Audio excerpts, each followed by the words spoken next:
Heidi.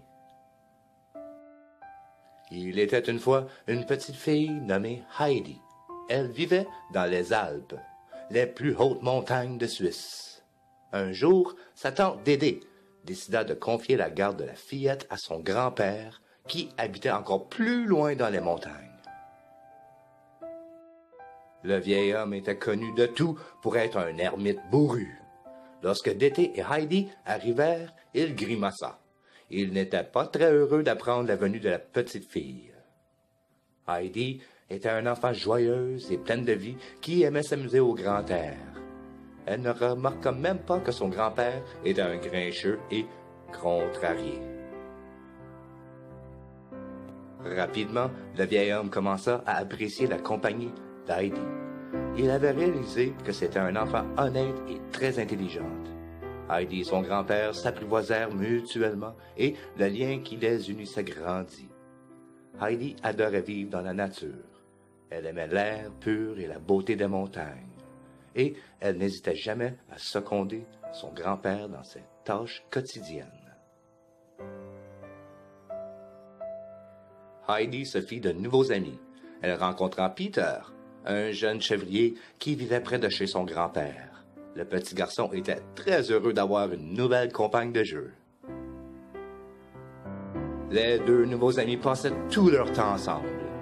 Ils jouaient avec des chèvres, couraient dans les immenses pâturages et admiraient les magnifiques couchers de soleil. Un beau jour, Dédé revint chercher Heidi. Elle annonça à la petite fille et à son grand-père que celle-ci irait désormais vivre avec la famille Sesemann à Francfort. Les arrangements nécessaires avaient déjà été pris. Heidi pourrait aller à l'école en ville et elle tiendrait compagnie à Clara, la fille de Sesemann. Le grand-père d'Heidi aimait beaucoup sa petite fille et ne voulait plus qu'elle s'en aille. Heidi refusait aussi de quitter le vieil homme et sa vie dans les montagnes. Malgré cela, ils eurent se dire au revoir et en furent tous les deux très tristes.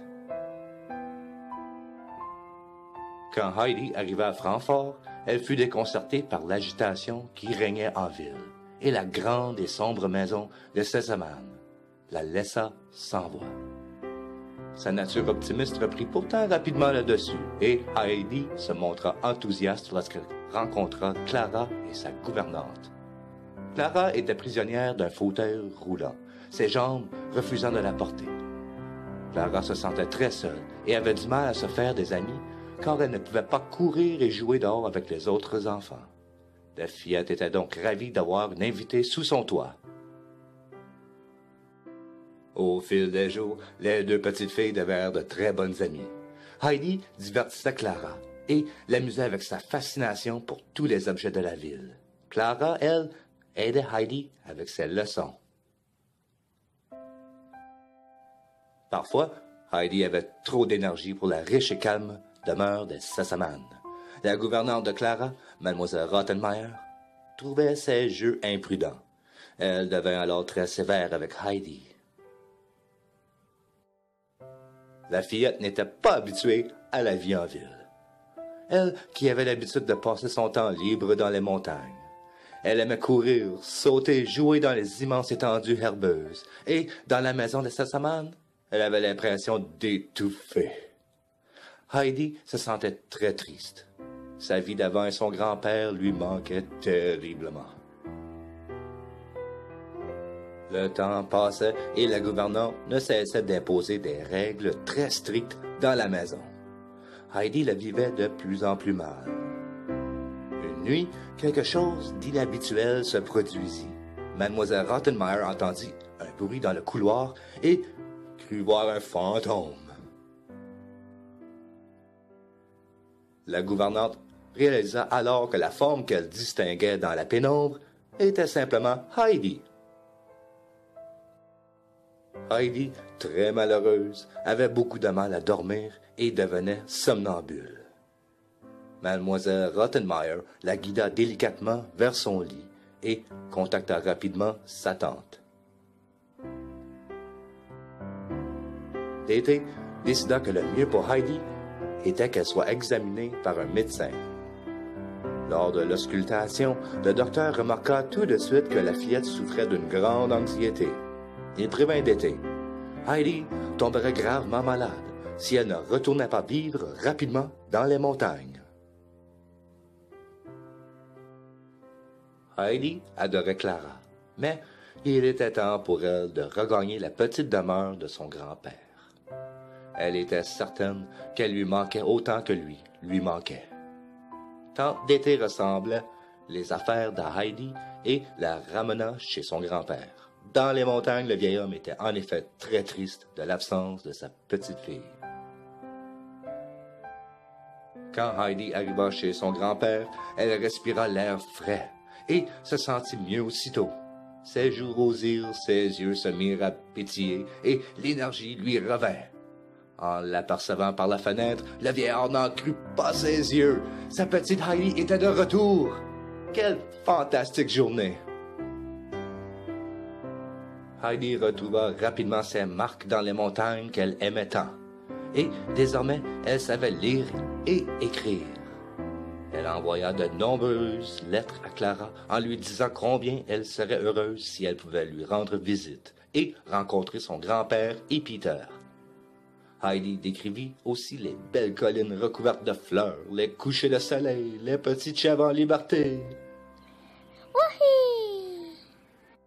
Un jour, le rêve d'Heidi devint réalité. Mademoiselle Rottenmeier emmena Clara dans les montagnes. Comme la santé d'Heidi s'était rapidement améliorée, elle pensait que cet environnement pourrait aussi aider Clara. À cause de la venue de son ami, Heidi passait beaucoup moins de temps avec Peter. Celui-ci était aux anges du retour d'Heidi et se sentait à présent rejeté. Il était terriblement jaloux de Clara. Un après-midi, alors que les deux fillettes pique-niquaient, Peter s'empara discrètement du fauteuil roulant de Clara et le poussa en bas d'une colline, où il se brisa dans un grand fracas. Après leur repas, Heidi et Clara appelèrent Peter pour qu'il vienne regarder le coucher de soleil avec elle. Comme elle ne trouvait pas le fauteuil roulant de Clara, Heidi interrogea Peter. Il ne répondit pas, mais son visage le trahit. Il rougit jusqu'aux oreilles. « Qu'as-tu fait, Peter? » demanda Heidi. « Clara ne peut pas marcher. Elle a vraiment besoin de son fauteuil roulant. » Peter fut envahi par la culpabilité et dit la vérité. « Je l'ai cassé parce que j'étais fâché que tu passes moins de temps avec moi. » Alors que les deux amis s'expliquaient, ils furent interrompus par le rire de Clara. « Regardez-moi! » cria-t-elle gaiement. Clara se tenait debout. L'air frais de montagne, le lait de chèvre et la compagnie de ses amis l'avaient rendue plus forte. Avec l'aide d'Heidi et de Peter, Clara fit quelques pas prudents vers le côté de la colline, d'où les trois amis purent voir le beau coucher de soleil.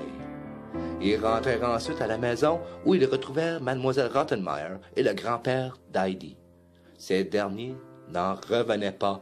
Clara marchait. Yay! « Où est le fauteuil roulant de Clara? » demanda Mademoiselle Rottenmeier. « Je l'ai détruit par jalousie, » répondit Peter, honteux. « J'en suis vraiment désolé. »« Je te pardonne, Peter, » intervint Clara. « Tu as peut-être brisé mon fauteuil, mais tu m'as aussi aidé à réapprendre à marcher. » Sur ces mots, Heidi, Peter et Clara s'étreignirent. Le grand-père d'Heidi déclara que c'était un miracle des Alpes et d'une amitié véritable. Mademoiselle Rottenmeier et la famille Sassaman leur en furent extrêmement reconnaissantes et promirent que Peter, Heidi et son grand-père ne manqueraient plus jamais de rien.